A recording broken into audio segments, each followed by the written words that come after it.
Rishikesh Karnaprayag railway project భారతదేశ వ్యూహాత్మక, ఆధ్యాత్మిక కనెక్టివిటీలో ఒక మైలురాయిగా నిలిచే Rishikesh Karnaprayag broad gauge railway line ప్రాజెక్టులో శక్తి, శివ అనేవి రెండు అత్యంత కీలకమైన టన్నెల్ బోరింగ్ మిషన్లు.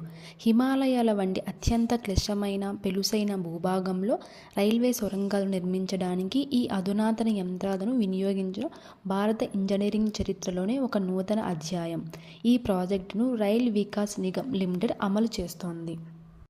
దీని మొత్తం పొడవు 125 కిలోమీటర్లు. రిషికేశ్ నుండి కర్ణప్రయాగ్ వరకు ఉంటుంది. ఇది ప్రాజెక్టులోని సుమారు 105 కిలోమీటర్ల మార్గం 17 ప్రధాన సొరంగాల గుండా వెళ్తుంది. ఇది హిమాలయాల భౌగోళిక సవాలును స్పష్టం చేస్తుంది.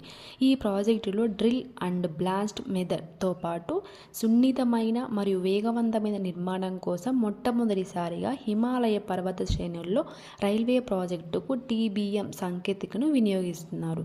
Thank you. జై హింద్.